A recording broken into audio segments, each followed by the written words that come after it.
Je voulais être maman et je voulais retrouver la légèreté de la vie, l'insouciance de la vie. Je voulais que ça soit simple, c'est-à-dire tu fais l'amour avec ton conjoint et hop, comme par magie, eh bien tu te retrouves enceinte. Je voulais retrouver ça. Là on l'avait pas, on était empêchés, c'était compliqué, il n'y avait pas de solution et on nous renvoyait à pas grand-chose en fait. Donc c'était assez angoissant.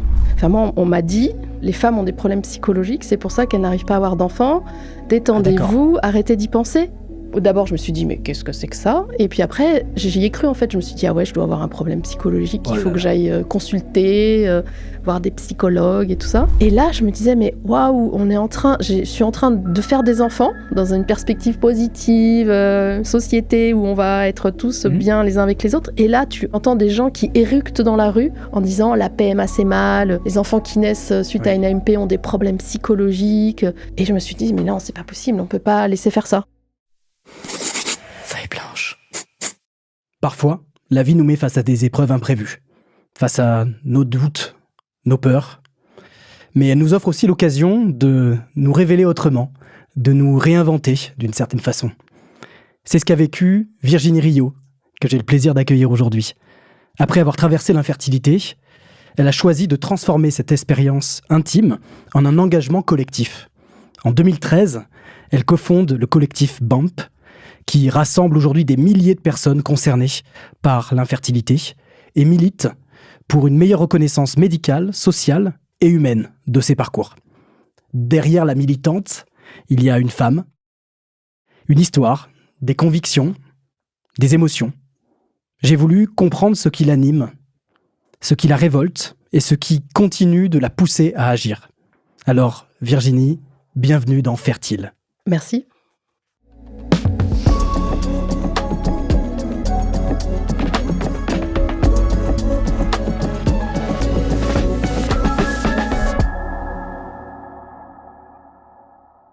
Alors Virginie, je voulais qu'on commence ensemble ce moment d'échange par peut-être un moment qui est gravé dans la mémoire de beaucoup de personnes qui sont passées par ces parcours. Ma première question, c'est est-ce que tu te souviens du premier moment où le mot infertilité est tombé ? En fait, c'est moi qui l'ai évoqué, le mot infertilité, puisque je voyais que je ne tombais pas enceinte. Et je me disais que c'est bizarre parce que je suis dans la... Voilà, il n'y a pas de problématique particulière. Et donc, j'ai interrogé ma gynécologue de l'époque. Et voilà, elle a dit, ne vous inquiétez pas, on va faire une analyse et on verra ce qu'il en est. Et donc oui, tu avais toi déjà la connaissance du mot, tu savais ce que c'était que l'infertilité ? Oui, parce que moi je veux des enfants depuis que j'ai 20 ans. Et donc voilà, au bout d'un moment, mes sœurs qui sont plus petites que moi sont tombées enceintes et ont eu des enfants qui sont mes neveux et mes nièces. Et moi toujours pas. Et donc voilà, j'ai commencé... Et cette question-là est devenue un peu obsessionnelle, en fait, où je me disais pourquoi ça marche pas, qu'est-ce qui se passe, je veux des enfants, je n'y arrive pas. Donc oui, c'est d'abord moi qui ai évoqué ça. D'accord. Ouais, ce mot de l'infertilité, parfois, c'est vrai que c'est les médecins qui viennent le mettre, mais aussi parfois on en a soi-même conscience qu'il y a quelque chose qui peut ne pas fonctionner. Oui. Sur le plan peut-être même de ce que tu as ressenti, tu peux nous expliquer un peu ce que tu as ressenti quand tu as commencé à comprendre que ça allait peut-être être plus compliqué que prévu? Tu perds ton insouciance, tu deviens triste. Et quand le temps s'allonge et que la grossesse n'arrive toujours pas, tu deviens aigri. Tu jalouses les gens qui tombent enceintes comme ça, très facilement. Et donc, tu te retrouves à vivre des émotions que tu n'apprécies pas trop. Oui, tu te surprends toi-même. Voilà. Mais vraiment, ce qui dominait chez moi, c'était la tristesse et la peur de ne jamais être mère, en fait. Voilà, d'accord. C'était ça. Ok. Donc, au fond de toi, c'était cette peur-là qui dominait. Et à quel point, je me posais la question aussi, parce que tu sais qu'on passe par plusieurs émotions en fonction quand des épreuves nous arrivent. Et je me demandais aussi s'il y a une part de limite de colère qui aurait pu venir. Alors moi, la colère, elle est venue quand on est rentré dans les processus médicaux, en fait. parce que très vite, je me suis trouvée, avec mon conjoint, confrontée à des médecins qui ne semblaient ne pas considérer ce que je leur disais, qui avaient une approche très paternaliste. Alors, je rappelle, mon parcours, c'était 2009, 2010, 2011. C'était une éternité, mais en même temps, il n'y a pas si longtemps. Mais oui, c'était la colère de me retrouver face à des gens qui avaient une approche un peu nonchalante, j'ai mon impression, et paternaliste et très... moi, on m'a dit, les femmes ont des problèmes psychologiques, c'est pour ça qu'elles n'arrivent pas à avoir d'enfants. Détendez-vous, arrêtez d'y penser. D'accord. Et d'abord, je me suis dit, mais qu'est-ce que c'est que ça? Et puis après, j'y ai cru, en fait. Je me suis dit, ah ouais, je dois avoir un problème psychologique. Il faut que j'aille consulter, voir des psychologues et tout ça. Et c'est donc lui ça... qui calmez-vous, madame, alors que... Mais oui, parce que c'est bien connu, les femmes sont hystériques et elles sont gérées par leurs émotions. Voilà. Mais oui, la colère, ça a été...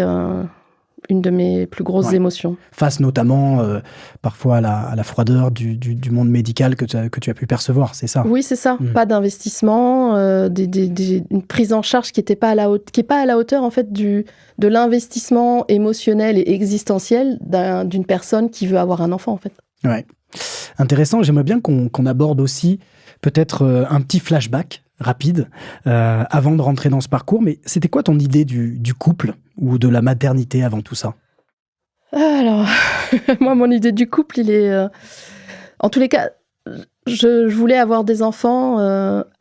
je ne voulais pas avoir des enfants toute seule. Je voulais avoir des enfants avec quelqu'un d'autre. Donc là, en l'occurrence... quand j'étais plus jeune, c'était avec une personne. Et après, quand j'étais plus âgée, c'était avec une autre personne qui est un homme. Et moi, j'avais envie de vivre ça. Parce qu'en fait, moi...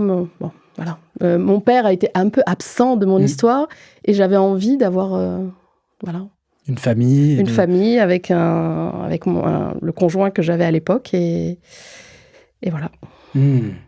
Et comme quoi, en tout cas, merci de partager ça et je sais que c'est des éléments qui sont ancrés en nous aussi, dans notre histoire, dans ce qu'on a vécu.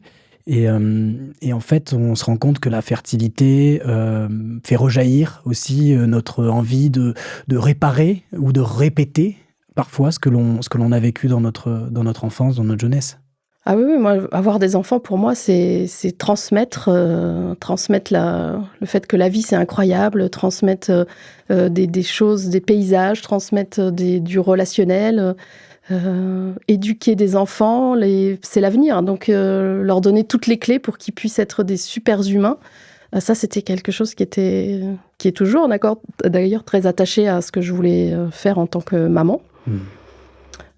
Et puis moi, professionnellement, j'ai été éducatrice spécialisée. Donc, j'ai passé beaucoup de temps de ma vie à éduquer des enfants qui avaient des parents dysfonctionnels. Et donc, je voulais être une bonne maman et apporter à mes enfants tout ce qu'il faut pour qu'ils soient bien dans la vie, heureux. Voilà. Et ce projet-là a été semé d'embûches, ou en tout cas plus compliqué que prévu. C'est ce qu'on va aborder aussi de manière plus détaillée. Maintenant, il y a peut-être quelque chose, moi, qui m'a intéressé dans ce que tu m'as dit. C'est que tu m'as dit, à un moment donné, j'ai compris qu'il va falloir se battre. Oui, parce que c'était compliqué d'être en relation avec les médecins, c'est-à-dire que presque il fallait quémander la prise en charge, quémander des explications, quémander des solutions. Et ça, c'est quelque chose que j'ai découvert, parce que jusqu'à présent, j'avais pas été malade et j'avais pas été confrontée au corps médical, mais ce manque de relationnel, et moi en tant qu'éduc spécialisée, on accompagne les gens, on se met à leur hauteur, on essaye de voir où ils en sont et vers où ils veulent aller, on propose un accompagnement. Et là, dans la prise en charge médicale de l'AMP, à l'époque, j'ai pas trouvé ça. J'ai trouvé des choses fermées, des choses qui m'ont mise en colère en fait, et qui ont rendu ce moment-là encore plus compliqué. Ah ouais.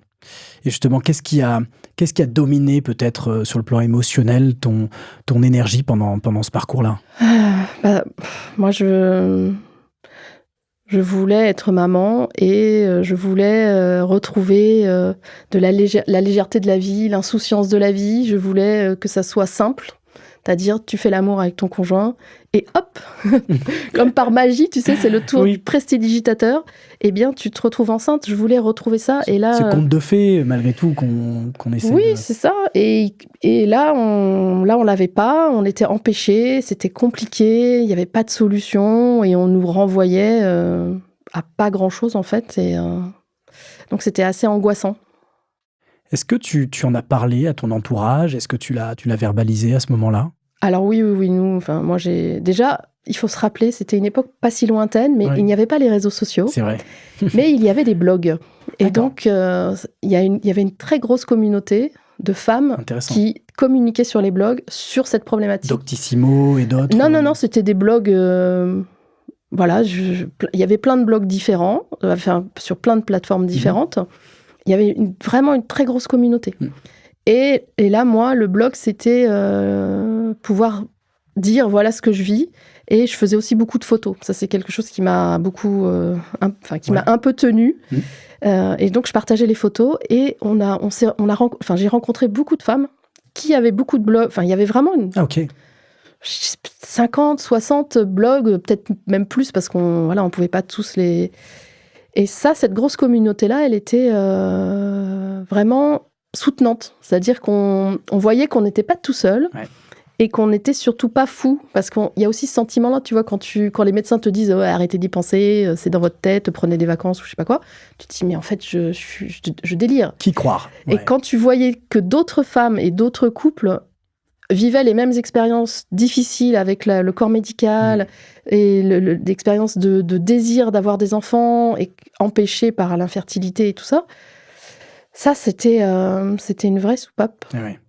Comme quoi, c'est aussi dans ces moments-là qu'on se rend compte de la puissance de faire du lien et de se rapprocher, de ne pas être seul, de finalement quand tout va bien, on peut vivre sa vie un peu seul et tracer sa route, comme on dit. Mais c'est quand on est confronté, en tout cas moi, c'est la façon dont je l'ai vécu, quand on est confronté à des difficultés, à des épreuves, on se rend compte de la force du collectif. Ah oui, mais ça, pour moi, c'était un vrai soutien. Et même dans la vie réelle, c'est-à-dire qu'il y a plusieurs femmes des blogs que j'ai rencontrées dans la vie réelle, qui ont été à l'origine aussi de l'association et avec qui je suis encore en contact. Parce que voilà, le lien est important, surtout dans une société très individualiste, où chacun vit sa vie dans des communautés. Mais là, rencontrer d'autres gens concernés, ça faisait vraiment du bien. Et comment le couple a vécu cette épreuve? De façon différente, puisque les hommes n'ont pas la même expérience physique du désir, du cycle reproductif. Donc voilà, c'est différent. Mais avec mon conjoint, on était en mode équipe. Donc moi, avec ma colère, avec ma tristesse, avec mon envie de trouver des solutions. Et lui qui était là derrière, qui accompagne, qui suit, qui porte, qui relativise. Voilà. Ouais, c'est vrai. Et c'est vrai que c'est souvent un travail d'équipe où les deux doivent trouver leur place aussi. Oui, parce qu'il y a des moments où c'est pas simple, parce que toi, moi, je sais très bien qu'il y a eu des moments où je lui ai dit c'est bon, quitte-moi, va faire des enfants avec une autre femme. Tu vois, pour essayer de... Oui. Voilà, c'est ça. Et puis lui qui dit mais qu'est-ce qu'elle me dit, mais n'importe quoi. Enfin, voilà, mais l'important, je pense, qui est essentiel, c'est la communication. Et comprendre l'autre, voilà, pourquoi l'autre est triste, pourquoi l'autre évoque à ce moment-là cette solution-là. Et ben ça, c'est hyper important. Oui, et ça suppose en effet d'être à l'écoute, de savoir aussi se dire les choses, accepter de les verbaliser.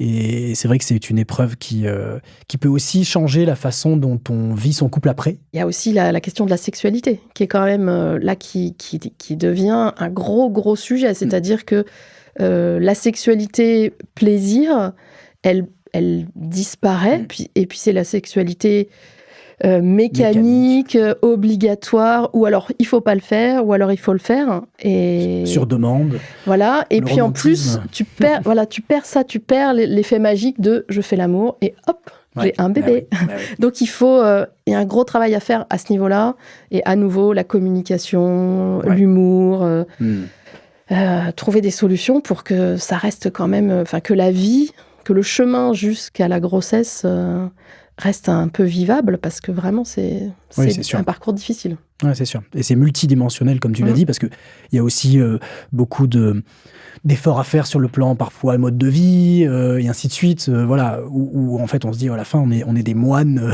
reproducteurs, d'un certain côté, où toute notre vie est orientée là-dessus, et ça peut vite devenir une forme de chemin de croix. Oui, ça devient compliqué. Comment tu as vu aussi ton rapport à ton corps, à la féminité changer ? Alors là, c'est la bataille, parce que tu dois aimer ton corps. Il y a des injonctions un peu, il faut être positif, il faut aimer son corps. Et en même temps, ce corps ne te donne pas la seule chose que tu attends de lui, c'est-à-dire une grossesse. Et en plus, quand tu rentres dans le parcours d'assistance médicale à la procréation, tu deviens un peu schizophrène, parce que tu t'auto-infliges des souffrances. Toutes les injections qui doivent être faites, c'est quand même, c'est difficile. Les prises de sang, on dit une prise de sang, mais une prise de sang, c'est quand même tu peux avoir des bleus partout, les auto-injections. Vraiment, il y a un rapport au corps qui devient très très compliqué. Il faut l'aimer, et en même temps tu le détestes parce qu'il te donne pas ce bébé, et en même temps tu le maltraites. Donc il y a il faut trouver des moyens de rester en contact positif avec lui et d'essayer d'apaiser ça, parce que c'est vraiment douloureux, ça aussi. Et ça, c'est quelque chose qui me touche. Moi aussi, en tant qu'homme, t'es spectateur un peu plus de ça, souvent, auprès de ta femme et de la personne que tu aimes le plus au monde. Et donc, c'est beaucoup de douleur. Est-ce que spontanément, tu aurais quelque chose à partager sur quelque chose qui ait pu t'aider à un moment donné à trouver ce bon rapport au corps et à la féminité, aux personnes qui nous écoutent? Moi, je suis allée voir j'ai fait beaucoup de travail d'auto-hypnose, j'ai fait de l'acupuncture, j'ai vu des sophrologues, et puis je suis allée au hammam, et puis j'ai essayé de garder un minimum de choses qui me faisaient plaisir. C'est pas facile, d'essayer de... Parce que le projet empêché, il te tire vers le bas, et il faut réessayer à garder un peu la tête hors de l'eau. Voilà, donc beaucoup parler avec les gens autour de nous, avec mon conjoint, il a beaucoup parlé avec ses collègues de travail et tout ça. Donc le sujet était partagé, la tristesse était partagée, les espoirs étaient partagés, avec les copines des blogs aussi. Et donc je pense que chacun doit trouver, ou doit garder, ou doit protéger ses rêves, ce qui le fait vibrer, que ce soit du macramé ou du saut en parachute. Oui. Je pense qu'il faut garder ça. Il ne faut pas tout arrêter dans sa vie. Non, il ne faut pas tout arrêter, parce que sinon, c'est vraiment trop compliqué, quoi. Trop dur. Et en fait, on oublie même la raison pour laquelle on avait voulu cet enfant, on avait voulu ce projet, et on s'abandonne. Enfin, c'est un peu mon... Je ne sais pas comment ça résonne pour toi, mais... Oui. C'est-à-dire, quand tu rentres dans les parcours d'AMP, l'objectif enfant, bébé, il n'est plus là. Là, c'est le prochain rendez-vous. Est-ce que j'aurai un bon nombre d'ovocytes? Est-ce que j'aurai les traitements pour mon protocole qui doit commencer dans 3 jours? Tu te concentres. Oui, tu te focuses sur des détails qui sont essentiels au parcours, mais tu perds vraiment la perspective positive de je fais tout ça pour avoir un enfant. Mais parce qu'on est dans des répétitions de protocoles. Enfin, on est au regard du nombre d'échecs de la AMP en France. On est dans cette répétition-là. Et ça, on va en parler justement, de l'état des lieux aujourd'hui, de la fertilité, de l'industrie de reproduction, en tout cas de la médecine de reproduction aujourd'hui en France. Je pense que c'est un point que vous avez largement mis au devant de la scène et qui est essentiel. Est-ce que tu te souviens, pour reprendre un peu sur ton parcours, mais le moment où t'as un peu repris le contrôle? Le moment où j'ai retrouvé un peu d'insouciance, c'est quand on s'est dirigé vers le don d'ovocytes, en fait. Où là, d'un seul coup, je me disais, voilà, j'arrête de me maltraiter, de maltraiter mon corps, et je retrouve un espoir, un vrai espoir de peut-être être enceinte. Ça, tu t'en souviens, ça t'a marqué. Oui. C'était quoi l'émotion qui a dominé C'est que tu retrouves un peu d'insouciance, tu vois. Donc tu poses un peu ta souffrance, ta colère, ta tristesse, et tu te dis, ah ouais, peut-être là, on va y arriver. Ah ouais, génial. Et donc un peu plus de joie, de légèreté. Ouais, un peu plus de légèreté. jusqu'à la première tentative. on va y venir bien sûr, mais oui, je comprends. Et c'est vrai que ce parcours-là, on a besoin aussi des petits éléments de légèreté. Justement, tu as abordé donc le sujet du don. Moi, je voulais qu'on fasse un petit arrêt ici. Qu'est-ce que ça questionne pour toi, le don?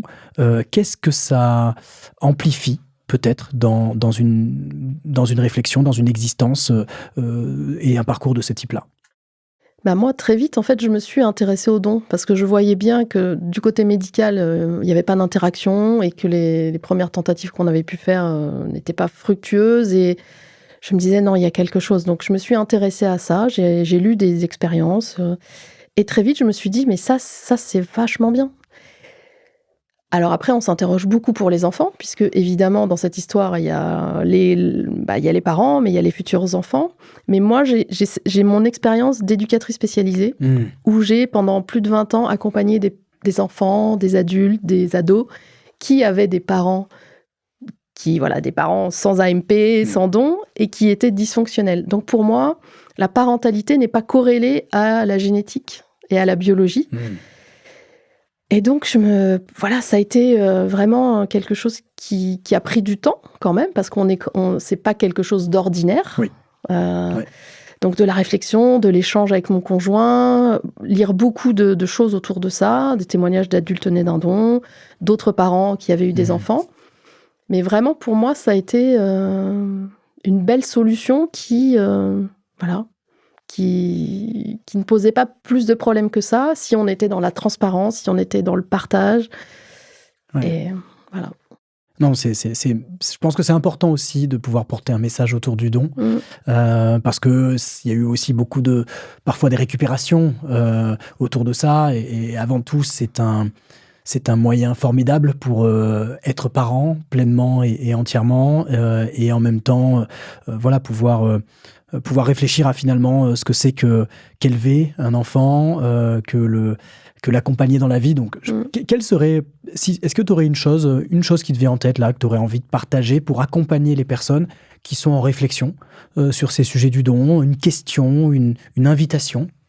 Il faut que les personnes qui s'interrogent sur le don vraiment aillent au bout justement des questions ou des idées que ce sujet fait émerger chez elles.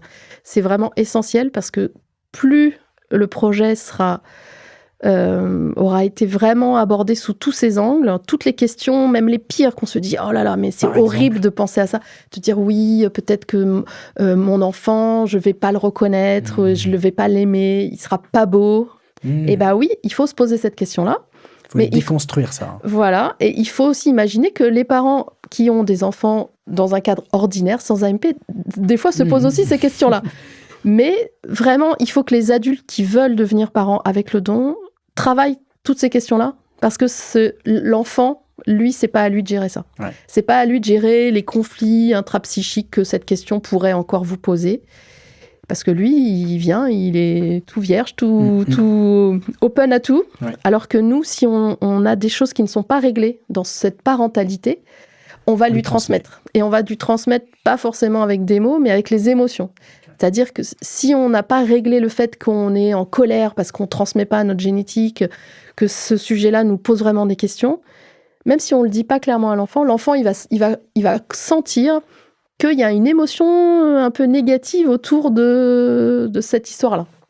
Donc il faut vraiment, nous adultes, responsables, on travaille toutes les questions que la parentalité provoque. Et il y a des gens qui ne vont pas, parce que finalement, ils s'aperçoivent qu'ils n'arrivent pas à dépasser tous les conflits que ça génère pour eux, en tant qu'individus, ou pour leur couple. Et c'est tout à fait OK, mais tu as raison d'aller finalement au fond des choses, de décortiquer la raison sous-jacente d'une peur, d'un doute qui peut nous venir, et en même temps déconstruire parfois des idéaux sur le mythe de la parentalité parfaite, qui n'existe pas, je crois, aux dernières nouvelles.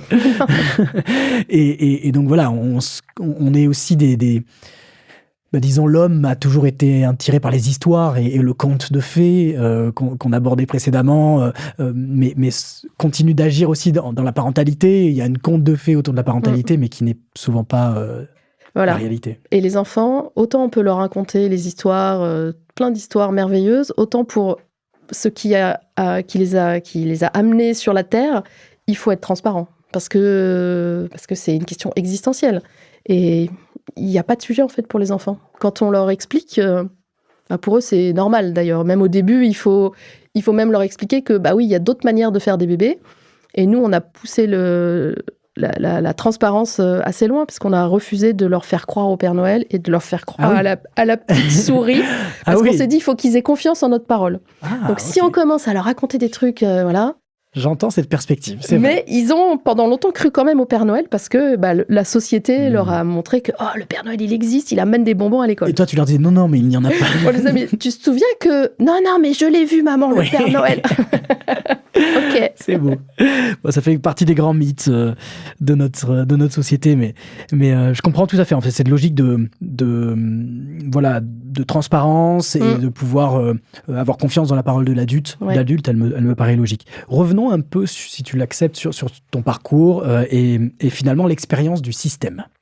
Alors, c'est un grand mot, le système, mais qu'est-ce qui t'a le plus surprise dans ce parcours? Moi, c'est le manque d'engagement des professionnels que j'ai rencontrés à l'époque et le manque de considération de la situation en l'occurrence de notre situation, de vouloir un enfant et de ne pas y arriver. Oui, ça m'a... Donc le manque d'écoute, d'empathie? Oui, le manque d'écoute, le manque de prise en considération du sujet. J'ai trouvé que vraiment, il y avait quelque chose qui était très détaché et qui était peut-être pas à la hauteur de mes idéaux aussi, je le reconnais, mais voilà. Et qu'est-ce qui t'a peut-être même paru parfois un peu absurde ou limite un peu humiliant? C'est quand on te dit il faut arrêter d'y penser, madame, ne vous inquiétez pas, il n'y a pas de problème, vous êtes jeune. Bon, j'avais 38 ans à l'époque, 37-38 ans. Moi, je trouvais que j'étais plus si jeune que ça. Mais c'est pas grave, on fera une FIV dans 9 mois. Et moi, je me disais, ah oui, mais non, en fait, dans 9 mois, je serai encore plus vieille que maintenant. Donc, je crois que ça sera encore plus compliqué. Voilà, je trouvais que c'était pas logique, en fait. Je me disais, c'est pas logique. Est-ce que tu penses aujourd'hui que le système français comprend vraiment ce que vivent les patientes et les patients? Alors aujourd'hui, je dirais qu'il y a la société globale et il y a la prise en charge en assistance médicale à la procréation. Je pense que on est dans une transition de phase. C'est-à-dire que avant l'ouverture de la loi de bioéthique, l'assistance médicale à la procréation était ouverte aux personnes, aux couples hétérosexuels infertiles. Même si, finalement, il y avait aussi des couples qui étaient en infertilité inexpliquée. Donc, il n'y avait pas d'aspect médical identifié, médicaux identifiés. Et là, en ouvrant l'AMP à toutes les femmes, mais finalement pas à toutes les femmes, puisqu'il y a les femmes, par exemple, qui ont un conjoint qui décède, ne peuvent plus accéder à l'AMP, en tous les cas pas avec les gamètes ou les embryons dont elles disposent. D'accord. Ça, je savais pas ça. On est sur un système qui s'est ouvert, mais qui n'est pas encore complètement inclusif, bienveillant. Il y a des gens aujourd'hui en France qui rentrent dans le cadre légal d'une prise en charge, mais à qui on dit non. Pour quelles raisons? Pour plein de raisons. On a par exemple, il n'y a pas longtemps, une jeune femme qui a pris contact avec nous et qui nous a dit, voilà, je suis seule, je veux faire un enfant, donc je m'adresse au centre d'AMP. J'ai 26 ans, donc elle est bien dans la bonne tranche d'âge potentiellement. Et la secrétaire qui lui dit, non, l'AMP, c'est pas avant 29 ans. Donc cette personne, elle se dit, c'est bizarre, donc elle prend contact avec nous. Voilà, c'est un exemple. Mais on avait déjà ça comme situation avant l'ouverture de la loi, où certains centres d'AMP, à Paris par exemple, si tu téléphonais pour prendre un rendez-vous et que tu avais 40 ans, on te disait non, on ne vous donne pas de rendez-vous parce qu'au regard des délais, on ne pourra pas vous prendre en charge. Ça va être tellement long finalement. Voilà. Que... Aller à l'étranger. Ah oui, d'accord. Ok. Soit on te dit non, soit on te dit si on il y a une solution à l'étranger.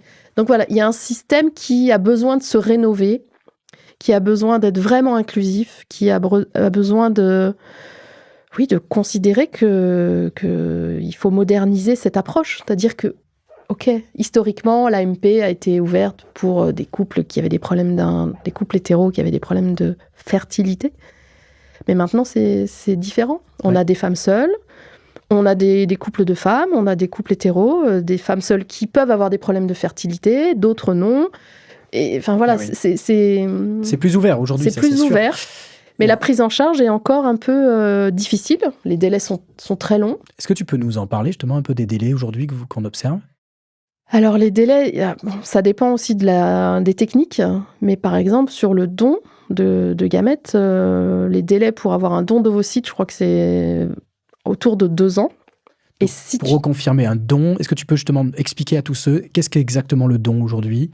Alors ce que je peux dire, c'est que l'AMP, il y a de l'AMP intraconjugale. Donc, là, pour le coup, pour les couples hétérosexuels. Et il y a l'AMP avec don. Et dans le cadre de l'AMP avec don, on peut recevoir un don d'ovocytes, ou un don de spermatozoïdes, ou un don d'embryon, ou un double don. Voilà. C'est pas la plus grosse partie de l'AMP en France. Hein. Vraiment, la majorité, 95% des techniques d'AMP se font en intraconjugal. Et en gros, 5% se fait dans le cadre du don.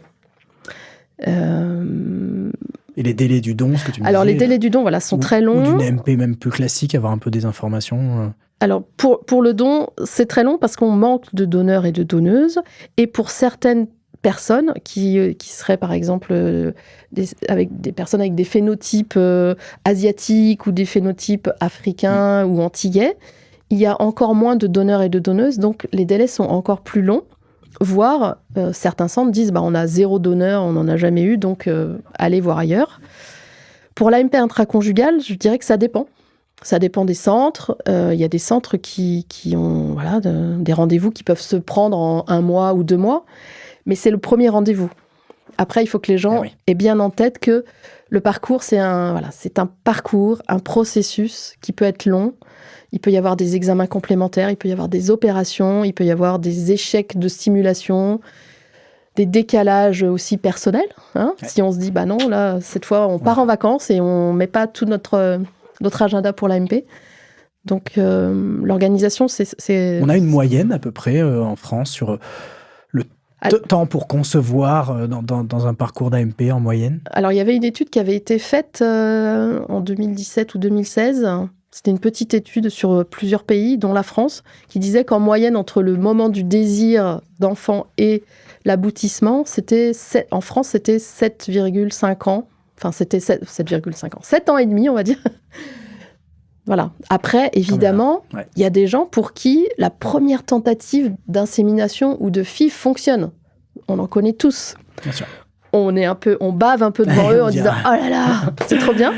Mais il y a aussi beaucoup de gens qui doivent cumuler les tentatives. Et nous, en tant qu'association, c'est vrai qu'on reçoit plutôt les retours des gens qui sont en difficulté. Et il y a des gens qui passent 7, 8... Les marathoniens de la voire fertilité. Plus, dans des parcours sans forcément avoir d'explication. Et c'est ça c'est un gros problème. Parce que c'est vraiment ce qui domine la prise en charge en AMP, c'est l'incertitude. Tu sais quand tu rentres, tu sais quand t'es ton premier rendez-vous, mais tu ne sais jamais quand tu vas en sortir, ni comment tu vas en sortir. Avec un enfant, sans enfant.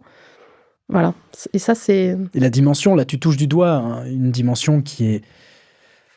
globalement, qui est présente dans beaucoup d'aspects de la médecine, mais que je trouve particulièrement présente et prégnante dans la fertilité, c'est la dimension aussi psychologique et finalement de tenir bon dans des parcours qui sont longs, aussi parfois confrontants pour le couple, on en a parlé, où on peut avoir aussi beaucoup de partage en famille qui peuvent être parfois difficiles, ou dans les amis, de devoir annoncer que non, à nouveau, ce n'est pas encore malheureusement positif, et donc voir tout le monde, ses amis aussi autour de soi, construire leur famille.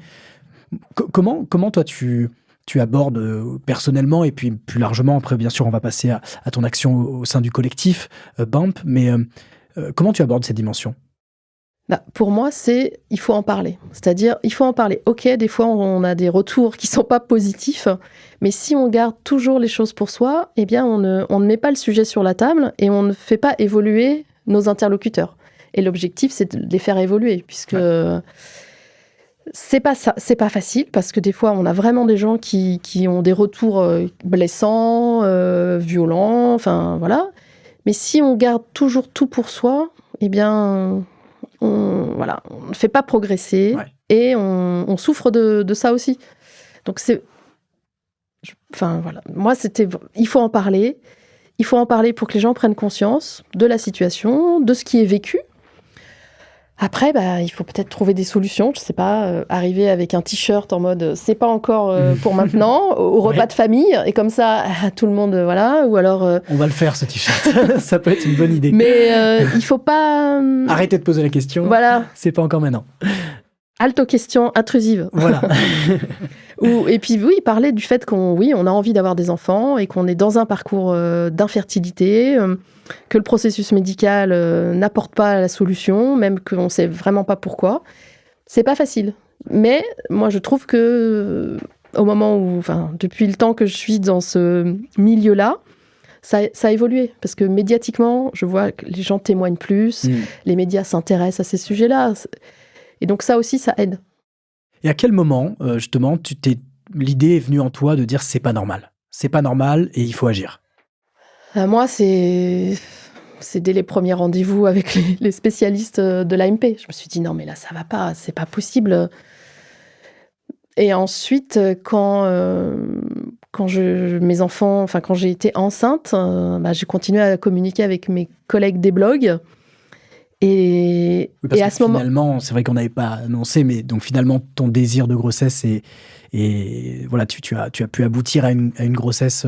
Voilà, après une deuxième tentative à l'étranger, on a réussi à avoir 2 enfants. Magnifique. Et là, il y avait les blogs, et on était aussi à la 2011, c'était la dernière la révision de la loi de bioéthique. Donc, il y a eu 2011 et là, la plus récente, c'est 2021.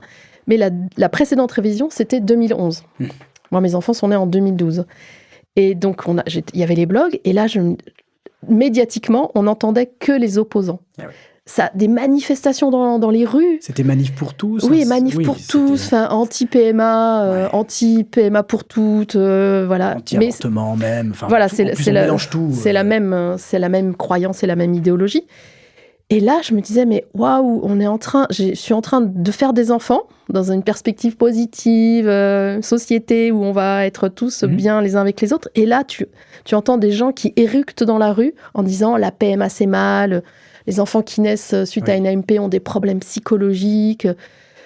Et je me suis dit, mais non, c'est pas possible, on peut pas laisser faire ça. Et on peut pas laisser que ces gens-là s'exprimer. Voilà, mais tu n'avais pas, tu n'entendais pas les personnes concernées. Donc ça, c'était 2011. Mes enfants sont nés en 2012 et à partir de ce moment-là, je me suis dit, non mais là, il faut y aller quoi. Il faut changer les choses. Donc on s'était rencontrés avec des copines de blog à Paris et je me suis dit... Quoi, tout part du blog quand même. Mais oui, marrant, c'est historique, personne ne le sait.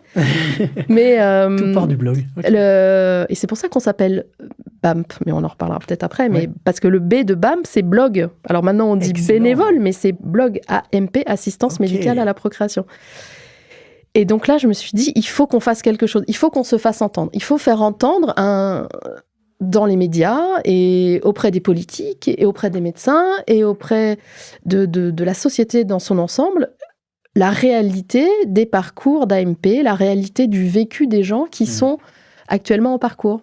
Et à l'époque, c'était ouvert qu'aux hétérosexuels, l'AMP en France, mais comme nous, on avait dans l'association des femmes seules, des couples de femmes. Donc, dès le début, vous étiez quand même dans une philosophie plus inclusive. Ah non, toujours, nous, on n'a jamais association pour les personnes infertiles ayant recours à l'AMP. Ouais. Ça n'a jamais été association des hétérosexuels. Ouais. C'était jamais ça. Et ce que tu disais, ok, je ne connaissais pas à la fois le fait que ça venait des blogs et comme quoi ce monde digital avec plein de côtés aussi parfois paradoxaux, mais a servi à réunir je trouve des causes et le blog et puis ensuite les réseaux sociaux, c'est des instruments magnifiques quand ils sont utilisés pour faire le bien. Et je trouve que vous en êtes l'exemple. Et en même temps, ce déclencheur qui a été lors des mouvements, notamment Anti-PMA. Anti-PMA, et c'est ça qui a créé ce déclencheur-là. Auprès, justement, peut-être nous partager une histoire, une première victoire dans la création, donc je crois que c'est 2013, la création du collectif. C'est-à-dire qu'on est 2012, la naissance de mes enfants. Oh, j'adore dire ça. Ouais, 2012, la naissance de mes enfants. Et en 2013, donc en printemps 2013, on a lancé un site internet. Et en octobre 2013, on a créé l'association. Et parce que finalement, le projet que moi j'avais de dire il faut changer la prise en charge de l'AMP en France, il faut changer les représentations, les idées reçues, il faut améliorer les... Ça a résonné chez plein de gens. Donc, il y a plein de monde qui est venu vers le site internet et très vite, avec 4 femmes, on a tout construit. On a construit le manifeste, on a construit les premières actions. Et voilà, la première, on a envoyé un faire-part de naissance à tous les médecins de la procréation de l'époque, en disant voilà, une nouvelle association en France qui veut défendre... qui a tout un plaidoyer. Et comment tu as été accueillie ? Alors, il y a une personne qui nous a répondu, c'est le professeur Samir Hamama, qui nous a dit, qui était à Montpellier, et qui nous a écrit tout de suite un mail en disant « Oh, c'est trop génial, une association de patients, super, faisons des choses ensemble. » Excellent. Mais par contre, avec les autres professionnels, ça a été plus long. Ça a été difficile, il a fallu montrer... En même temps, on était dans une forme de colère et de militantisme, parce que voilà, il y a... Et en même temps, il a fallu montrer que nous, on était dans une perspective constructive. Oui, vous n'étiez pas contre, vous n'étiez pas contre. L'objectif, c'était de se rassembler et de pouvoir travailler, les médecins, les patients, les chercheurs en sciences humaines et sociales, pour qu'on puisse tous ensemble avoir un regard sur la situation et essayer de proposer des évolutions qui sont nécessaires et qui doivent encore être mises en place aujourd'hui en 2025. Tout à fait. Et donc, notamment le professeur Samir Hamama, je crois que ça a été lui qui a rendu le rapport, un rapport récent là, sur l'infertilité, c'est bien ça ? Oui, il avait été sollicité par Olivier Véran, et donc en 2022, il a rendu, en février 2022, un rapport sur les causes d'infertilité. Mais dans laquelle vous êtes investi aussi. Voilà, on a travaillé aussi à ce niveau-là. Et tu me parlais d'un autre élément qui a été important pour nous. C'est un des premiers sujets dont on s'est saisi. C'est les autorisations d'absence pour les protocoles d'AMP. C'est-à-dire... Absence, donc là on parle des salariés. Voilà, des personnes salariées. Parce qu'avant 2016, les gens devaient bidouiller. Il n'y avait rien. Donc tu devais t'arranger avec tes collègues pour J'ai une ponction ovarienne. Je vais arriver en retard, est-ce que tu peux me couvrir ? Est-ce que tu peux assurer le rendez-vous ? Est-ce que si, est-ce que ça ? Ou les gens posaient leur congé, sauf que... si ta première tentative fonctionne, ok, t'as posé 15 jours de vacances, c'est bon. Sauf que là, on est dans des perspectives où les tentatives se répètent. Oui. Donc, à un moment donné, les gens n'avaient plus de congés. Ou alors des arrêts maladie pour essayer de gérer, voilà, mais rien qui n'avait du sens. Tu dois aller chez le médecin pour demander un arrêt, c'est compliqué. Voilà. Donc, nous, c'est le premier sujet dont on s'est saisi, c'est d'obtenir des autorisations d'absence. Et donc, on a fait tout un dossier, on est allé voir les députés, les sénateurs. Et pour notre grande chance, il y a eu une révision de la loi santé en 2015. D'accord. Et on a réussi à introduire des amendements dans cette loi santé, qui a été votée en décembre ou en janvier 2016, je crois. Okay. Voilà, c'est ça, janvier 2016. Et donc, c'était autorisation d'absence pour les protocoles d'AMP et notamment les amendements pour que les hommes soient inclus. Ah oui, merci. Parce qu'au tout départ... Ouais, c'était que les femmes qui auraient eu ces autorisations d'absence, et nous on dit mais attendez, non, il faut, les hommes quoi. Voilà, donc il y a eu ces fameuses autorisations d'absence qui ont... Ça c'est une belle victoire. On était très très contents, mais ça a pris du temps, et il y a encore aujourd'hui des gens qui finalement n'utilisent pas ce droit-là. D'accord. Soit parce qu'elles méconnaissent, soit parce qu'elles ne veulent pas que l'intimité soit dévoilée au sein de l'entreprise. Voilà, qu'est-ce que vous observez là-dessus ? Qu'est-ce qui est encore compliqué entre le rapport entre le travail et la fertilité ? C'est que les entreprises méconnaissent le fait que l'infertilité et les parcours d'AMP impactent de façon aussi massive la vie des gens. Donc, soit méconnaissent, Soit ne veulent pas voir. Soit ne veulent pas voir. Nous, on a beaucoup de gens qui s'adressent à nous parce qu'ils nous disent « Mais mon employeur me dit que l'article 12, 25, 16 du Code du travail ne s'applique pas pour moi. » Je dis « Bah si, c'est le Code du travail, c'est la base, ça s'applique pour tout le monde. » Donc voilà, il y a des gens, des salariés qui ne veulent pas les utiliser, mais il y a des employeurs qui méconnaissent ou qui font de la résistance. Donc c'est pour ça qu'on essaye depuis fin 2024 de faire des actions de sensibilisation dans les entreprises pour faire entrer le sujet au sein de l'entreprise. Donc ça apporte de la réassurance pour les gens concernés qui se disent « Oh là là, en fait, mon sujet, mon quotidien difficile, on en parle dans l'entreprise. » Et pour que les entreprises mettent en place des actions de soutien, d'accompagnement, considèrent le sujet. Et bien sûr, et c'est vrai que je pense qu'il faut rappeler aussi à tous les chefs d'entreprise et les managers, voilà, qu'on accompagne, qu'on ait une formation humaine avec tout ce que ça veut dire, c'est-à-dire parfois la croissance, l'évolution, mais également la parentalité, le fait de construire sa vie. Et je trouve qu'il y a aujourd'hui un discours qui commence à de plus en plus peser. Voilà, c'est vraiment de se dire le salarié qui a perçu votre engagement et votre écoute se sentira beaucoup plus récompensé, beaucoup plus rassuré dans la bienveillance de son employeur. Et je trouve que c'est des éléments qui font des histoires humaines formidables à la fin. Oui, il y a des études qui montrent bien que le fait que le sujet soit considéré dans l'entreprise permet de garder les salariés, permet d'avoir une bonne image de l'entreprise à l'extérieur et donc de faire venir des nouveaux talents. Ça, c'est quelque chose de très important. Et là, on a travaillé sur une étude aussi qui... AMP travaille du point de vue salarié, du point de vue employeur, et on espère vraiment pouvoir continuer à diffuser les données pour qu'on progresse tous ensemble. C'est-à-dire que les questions d'une société bienveillante, ça se joue sur plein de détails. Ouais. Et ça, c'est un détail important. Et puis, c'est aussi important pour la société. C'est-à-dire, si on n'a plus d'enfants, il y aura plus de gens pour aller travailler dans les entreprises. Donc, bon. Et oui, c'est vrai. Et dans tous les cas, on le sait bien, la fertilité et la natalité sont reliées, même si on veut pas spécialement avoir une politique qu'on dit nataliste, c'est-à-dire dire faites des enfants, parce que ça, c'est le choix de chacun. Voilà. Et ça, il faut absolument le respecter. En revanche, c'est vrai que le fait de dire que ceux qui en veulent... Et d'ailleurs, une question, alors limite philosophique pour toi, mais est-ce un droit ? Est-ce un droit d'être parent ? Alors, je ne sais pas si c'est un droit, mais moi, je trouve quand même que les personnes infertiles, elles perdent le droit, qui est pour moi un droit essentiel, c'est l'autonomie. Ça, c'est un droit humain essentiel, de pouvoir être autonome. Et finalement, quand tu es infertile, tu perds ton autonomie procréative. Et ça, c'est vraiment je réponds un peu à côté, mais je trouve que c'est quelque chose que les gens méconnaissent, en fait. Parce que tu deviens dépendant d'un système médical qui va te prendre en charge ou pas, qui va être efficace ou pas. Et cette question de l'autonomie humaine, qui est vraiment un droit fondamental chez les humains, pour les personnes infertiles, c'est vraiment... On le perd totalement. Ouais. Le fait de pouvoir disposer de soi-même, avancer dans son projet de vie, sans contraintes, sans entraves et obstacles. Ouais. Et là, corporellement, tu n'es plus autonome, tu n'es pas autonome, tu dépends d'un système.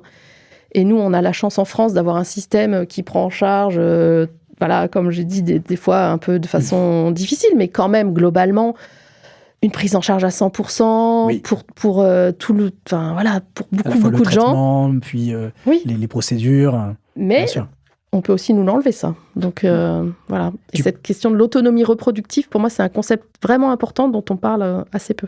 Quand tu dis on peut nous l'enlever, tu penses comment tu vois l'avenir notamment de la prise en charge, notamment sur des sujets comme celui-là, qui sont quand même différents de maladies pures, j'allais dire, comme le cancer, typiquement.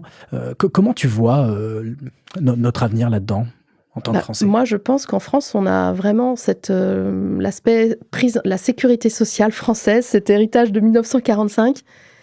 C'est une grande chance que beaucoup de pays nous envient. Et l'assistance médicale à la procréation, il y a des courants politiques qui trouvent que faudrait peut-être arrêter parce que c'est une trop grosse dépense, ou alors faudrait peut-être arrêter pour certaines personnes. D'accord. Et puis, il y a aussi la tendance inverse, c'est de dire il faudrait faire payer. Et ça, pour moi, c'est aussi une ligne rouge parce que on ne peut pas faire dépendre le projet parental de ton niveau de vie, en fait. Et ça, il faut vraiment qu'on protège en France et partout ailleurs où c'est possible, la prise en charge à 100%. Parce que, alors, il y a des dépassements d'honoraires et tout ça, ok, mais il y a quand même cette prise en charge à 100% parce que ça permet à toutes les personnes, quel que soit leur niveau de vie, de pouvoir accéder à la parentalité quand elles en sont empêchées ou quand elles en ont besoin parce qu'elles sont seules ou en couple lesbien.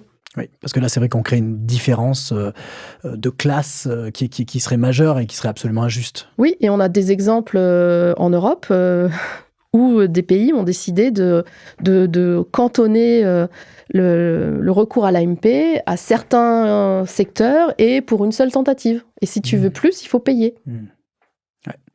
Je comprends. Donc voilà, c'est un combat.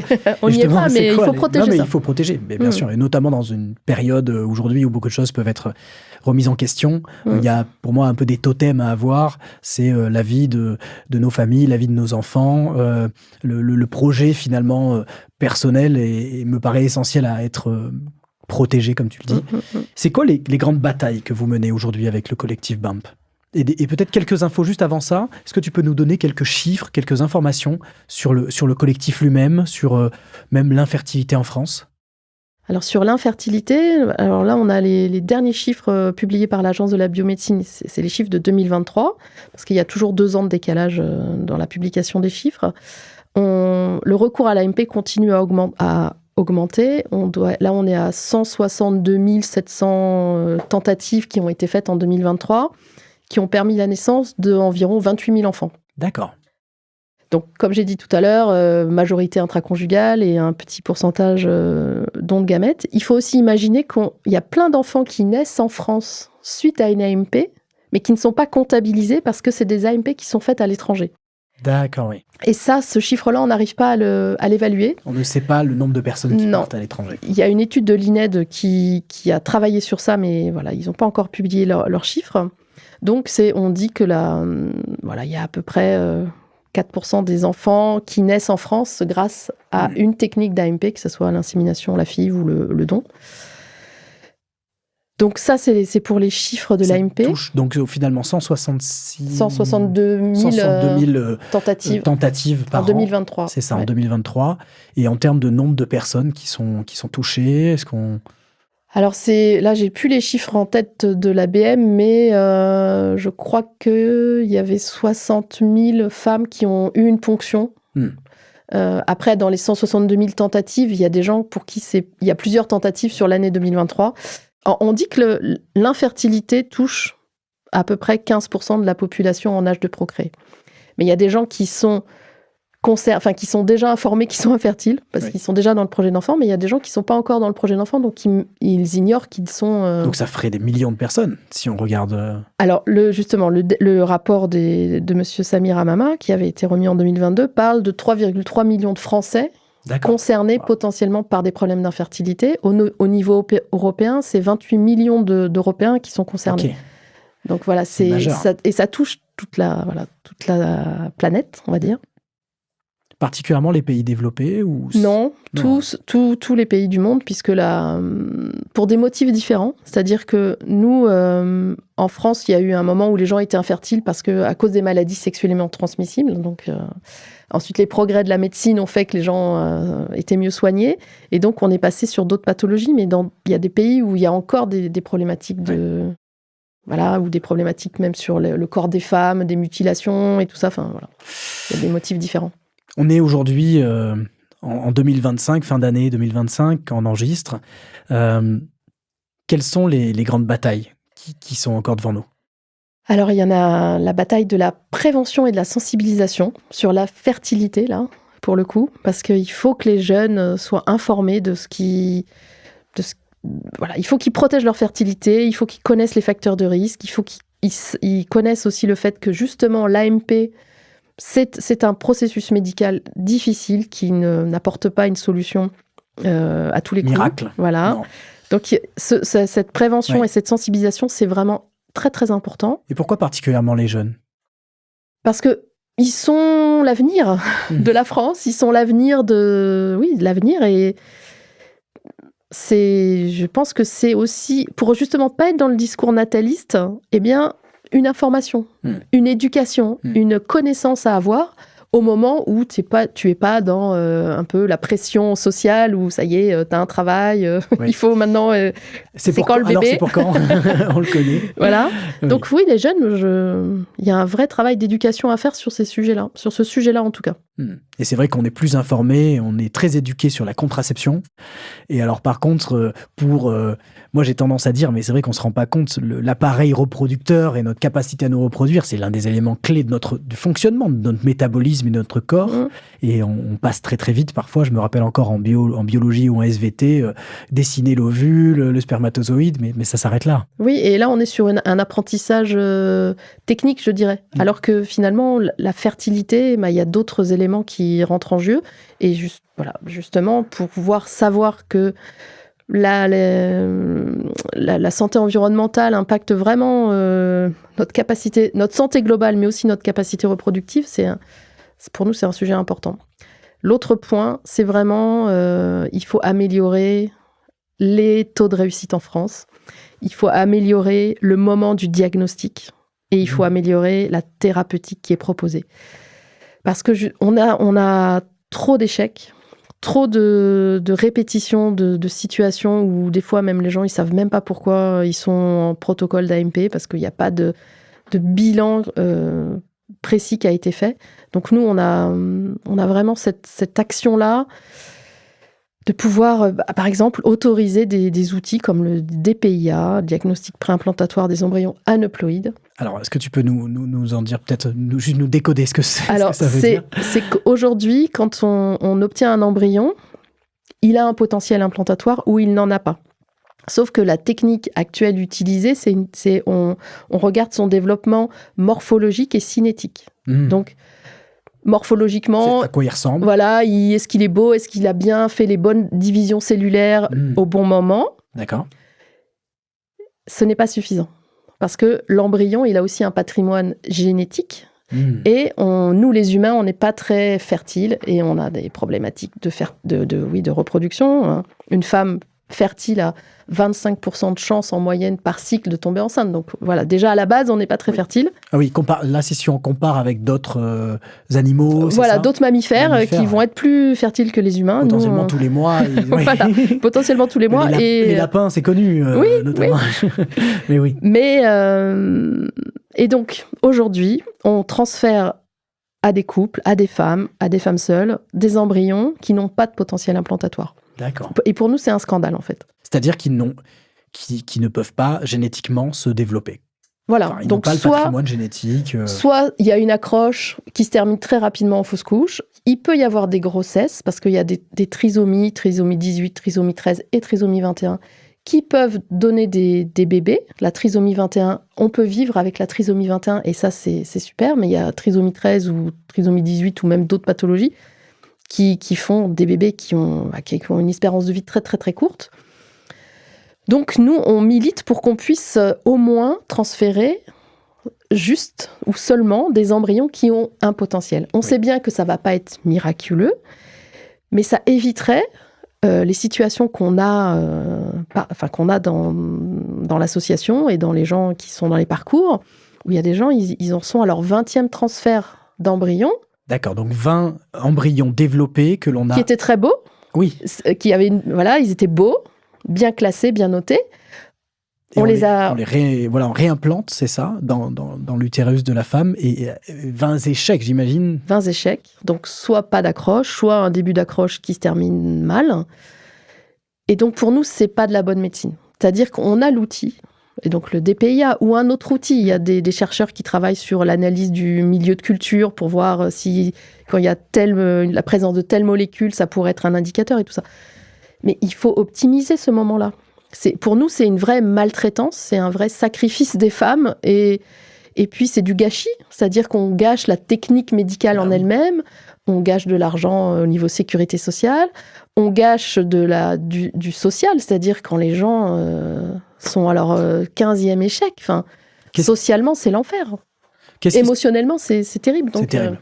C'est terrible. Et puis, à chaque fois, il y a de l'espoir, il y a de l'envie, il y a du rêve, de la projection, et il y a ce couperet qui tombe, mais qui était inéluctable, a priori. Enfin, en tout cas, dans certaines situations, c'est inéluctable, puisqu'on n'a pas de potentiel implantatoire. Qu'est-ce qui se passe chez nos voisins européens? Qu'est-ce qui se passe ailleurs? Eh bien, ils l'autorisent. Et donc, il y a des études internationales qui ont montré que pour une certaine population, c'est-à-dire que c'est les femmes donc, qui sont à partir de 37 ans, ou qui ont eu déjà plusieurs fausses couches, ou qui n'ont pas d'accroche en fécondation in vitro, le DPIA ne va pas être magique, c'est-à-dire que si vos embryons sont tous pourris, ils resteront mauvais. Mais au moins, on ne va pas vous les transférer. Donc au moins, vous allez vous éviter la chute. Bien sûr. Et puis surtout, vous allez peut-être réfléchir à une autre option. À vous dire, peut-être il faut aller vers le don, ou alors vers l'adoption, même si c'est difficile aussi ça, ou alors on ne va pas avoir d'enfants. Parce que là, on est dans... Enfin, il faut tenir la route de ces échecs accumulés. Et donc, les autres pays, je crois qu'en Europe, on n'est que 3 pays à ne pas autoriser le DPIA. Et les autres pays l'autorisent. Et j'imagine, c'est les autres pays? Je crois qu'il y a l'Irlande, mais là, il faudrait vérifier. Ouais. Donc, je ne veux pas dire de bêtises, mais... Ouais, mais donc l'Allemagne...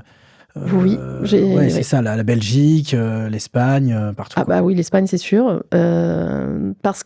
Parce que voilà, c'est une information complémentaire dans le diagnostic, finalement. Si on vous dit, vos embryons, ils sont tous aneuploïdes, donc ils n'ont pas le bon nombre de chromosomes, ça vous donne une indication. Et ça vous permet d'évoluer, de changer de chemin. Voilà. Comment on se bat pour l'obtenir? C'est en tant que collectif, associatif, le travail que vous faites? On développe des argumentaires, on présente des situations concrètes. On s'est beaucoup battu lors de la dernière révision de la loi de bioéthique, donc de 2018 à 2021, parce qu'il y a eu les états généraux de la bioéthique. Et ensuite, la loi de bioéthique est passée dans le cadre politique, et ça a été extrêmement difficile, parce qu'on n'a eu aucun soutien. Il y a eu un député qui s'était mobilisé, et c'est monsieur Philippe Bertha, qui est dans le sud de la France. Oui. Mais c'est tout. C'est le seul? Ah oui, c'est le seul, parce que pour Agnès Buzyn, qui était la ministre de la Santé à l'époque, c'était le DPIA, la ligne rouge de la loi de bioéthique. Wow. Ok. Donc on va continuer à maltraiter les femmes, on va continuer à faire qu'il y ait des délais très longs dans les prises en charge. Et donc on n'a pas du tout été entendu. Aussi parce qu'il y a des mouvements anti-PMA qui sont donc complètement opposés au DPIA. Donc on en revient à l'origine. Aux opposants. D'accord. Qui sont très actifs, qui sont bien financés. Et qui ont, à l'époque, en tous les cas, en termes de lobbying, un gros lobbying en nous accusant de vouloir tuer les bébés trisomiques 21. C'était le message quand même. Et là, on se dit, waouh. Non, nous, on veut juste... Une grosse confusion. On veut juste que des enfants naissent, justement. Oui, bien sûr. Et surtout, le fait de pouvoir au moins prendre son choix... Tout à fait. Voilà, de tester ou pas, mais c'est une liberté aussi, à un moment donné. C'est une liberté qui existe, puisque toutes les femmes qui sont enceintes en France depuis 25 ans peuvent demander un diagnostic de la trisomie 21. Mais donc peuvent le prendre ou ne pas le prendre. Voilà. Et une fois qu'elles ont leur diagnostic et qu'on leur dit « vous êtes porteuse d'un bébé trisomique 21 », elles peuvent faire le choix de garder ce bébé. Tout à fait. Mais moi, bravo, formidable, ou de faire une IMG. Une IMG. Donc une interruption médicale de grossesse. 96% des femmes des femmes ou des couples à qui on dit c'est positif à la trisomie 21 demandent une IMG. Mais elles ont le choix. Elles ont le choix. Les personnes infertiles qui galèrent pour avoir un bébé dans le ventre n'ont pas le choix. Puisque nous, c'est ce qu'on a défendu comme argument, c'est-à-dire de dire il faut autoriser ce diagnostic au moment où on a des embryons. Et si on a que des embryons aneuploïdes, laissez le choix aux gens. À ce moment-là, avant le transfert, au lieu de transférer en mode aveugle et de faire vivre des taux d'échec qui ne sont pas acceptables. Parce que tu nous parlais précédemment là, du taux de succès, on était à 18% en PMA. En FIV. En FIV, ouais. 18% d'accouchement. Sur toutes les tentatives toutes les tentatives de FIV qui ont été faites en 2023, on a 18% d'accouchements. Donc, ce qui fait beaucoup d'échecs. Voilà, si on le traduit. Donc, voilà. Et l'objectif est vraiment justement de retrouver un peu d'autonomie reproductive, de pouvoir être dans un cadre médical, être informé, oui. Et d'avoir la possibilité de choisir. Et c'est juste ça. Oui. Et ça, c'est un gros combat qu'on aimerait vraiment voir aboutir là. Donc là, la loi de bioéthique est en cours. Les états généraux ont redémarré et il est prévu que... Il pourrait y avoir une fenêtre... Alors, la fenêtre bioéthique, elle va exister de janvier 2026 à mars 2026. Mais ensuite, il y a les élections. Et donc, peut-être en 2027, si on y arrive, mais il faut quand même rappeler que la dernière révision est arrivée 10 ans après. C'est ça. Et ça, ça a été un vrai problème. Ouais, le temps politique ne suit pas le temps humain ou le désespoir des patients. Donc, nous, on espère pouvoir peut-être faire passer les choses d'un autre moyen. Mais en tous les cas, ça, c'est une grosse mobilisation pour nous, d'améliorer vraiment le diagnostic et la prise en charge. Et quelle est la place des hommes aussi dans ce collectif? Tu nous as parlé de notamment de l'origine avec tes copines, des blogs de PMA. Et aujourd'hui, comment tu vois la place des hommes dans la fertilité? Je la vois vraiment de façon positive parce que nous, quand on a créé l'association, au début, on faisait des sessions spéciales hommes, des sondages spéciales hommes, mais ça a toujours été compliqué de faire entendre leur voix. Et nous, on n'a jamais voulu parler à leur place. On les a tirés beaucoup. Voilà, c'était compliqué. On a eu un bénévole au tout début de l'association et après, il a eu un enfant et voilà, il a pris un autre chemin. Depuis 2 ans, on a à nouveau un bénévole. On a un autre bénévole là, qui vient d'être intégré il n'y a pas longtemps, et c'est hyper important. Parce que les hommes sont autant infertiles que les femmes, parce que les hommes désirent autant avoir des enfants que les femmes. Oui. Et donc, il faut nous, on la joue collectif. C'est pour ça qu'on s'appelle Collectif BAM, parce que c'est à la fois des infertilités féminines, masculines, on est lesbienne, on est hétéro. Mais c'est pas grave, l'objectif, on veut tous avoir des enfants. Et donc, pour être fort, il faut qu'on soit ensemble. Et donc, les hommes, vraiment, je trouve que ça bouge.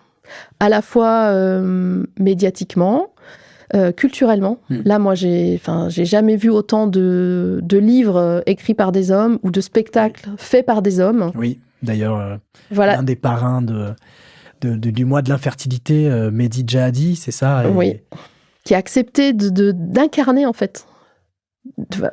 Nous, pendant très longtemps, on a sollicité des people. On n'a jamais eu personne.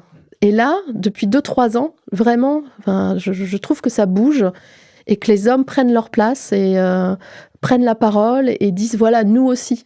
Oui. Et c'est pas qu'une affaire de femmes, non. c'est aussi une affaire d'hommes. Oui, et c'est les familles. Et c'est hyper important. Et je trouve que c'est très juste. Et pendant longtemps, même les hommes, moi, ayant un peu communiqué sur le sujet, c'est vrai que beaucoup d'hommes m'ont dit, mais merci d'en parler, parce qu'on a peu de voix masculines. Et ils m'ont dit aussi, moi, des fois, j'avais l'impression d'être un peu le passager clandestin du système, où on me regardait à peine dans les yeux, on me disait, merci quand même d'être là. Oui, ça, c'était une grosse problématique. Il faut quand même, quand on rentre dans un parcours d'AMP, on va voir un gynécologue. Ouais. Mais gynécologue, c'est pour les femmes. Ouais. Et déjà, là, ça va pas. Il faut repenser, il faut réfléchir à quelque chose.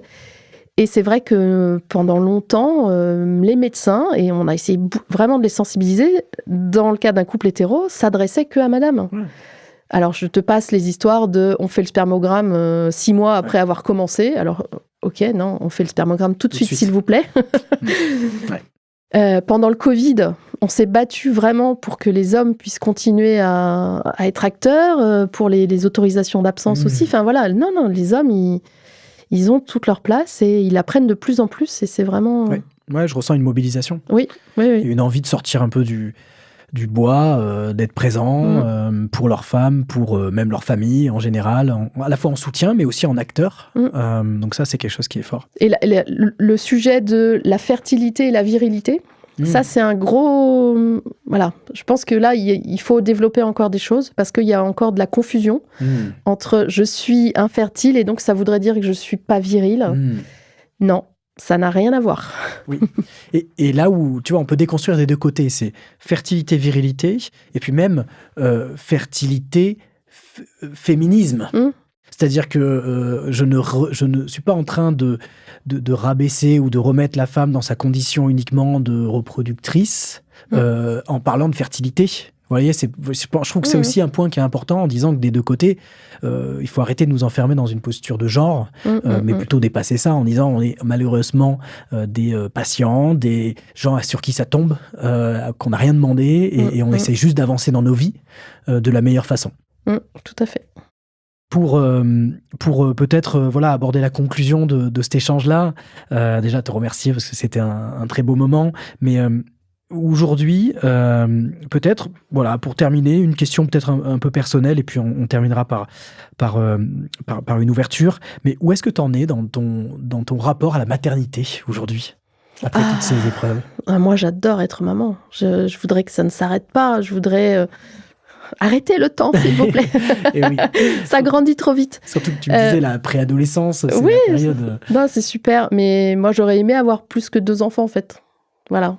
Et la vie a fait que ça... Enfin, la vie et la santé a fait que ça n'était pas possible. Mais je veux que les femmes et les hommes qui veulent avoir des enfants, je veux les aider le plus possible à ce que ça se fasse simplement, pas avec ces longs parcours. Enfin, vraiment, Oui, j'ai envie que les gens qui veulent être parents puissent y accéder et que les personnes infertiles qui veulent être parents puissent y accéder, pas de la même façon que ce qui a pu être vécu par les générations avant eux, quoi. Il faut vraiment que ça devienne plus simple, moins long. Voilà. Ouais. Et en tout cas, je partage ça. Écoute, pour terminer, quand tu regardes le futur, ça ressemblerait à quoi une société fertile? C'est une société qui serait bienveillante, qui serait créatrice, et qui mettrait tout en œuvre pour que la vie des humains sur la Terre soit la plus agréable possible. Vraiment, c'est un peu utopiste, hein. C'est un peu barbe à papa. Oui, mais ça fait du bien un peu, non? Dans ce monde. Ah oui, mais je pense qu'il faut qu'on puisse aller vers ça, parce que c'est... Ouais, plus de bienveillance, plus de bonheur, enfin vraiment, ça fait vraiment barbe à papa, mais j'assume, hein. Je suis de la génération barbe à papa, et j'ai vraiment été impactée par ce message de santé environnementale, santé sur la Terre, il faut qu'on soit tous bienveillants, et vraiment, enfin, j'assume. Ouais, mais assumons. Je pense qu'il y a trop de discours en ce moment contradictoires et parfois déprimants. Il faut aussi redonner le plaisir de vivre ensemble, le plaisir de voir nos enfants, si on en veut, bien sûr, mais voilà, de voir les enfants grandir, s'épanouir dans un monde le plus apaisé possible. Oui. Écoute, Virginie, je voulais sincèrement te remercier. Te remercier pour ton passage ici, te remercier pour toute ton action, te remercier également tous les bénévoles et toutes les bénévoles du collectif BAMP pour le travail extraordinaire que vous faites pour nous, les patients, au quotidien. Et voilà, sans vous, le parcours serait encore plus difficile. Donc merci pour les combats. Je vous encourage de tout cœur à continuer. Vous avez tout mon soutien et je pense le soutien de tous ceux qui nous écoutent aujourd'hui. Donc c'est formidable. Merci Hugo, on a vraiment besoin de diffuser des messages, ces messages-là, des messages positifs, et il faut... Voilà, merci beaucoup.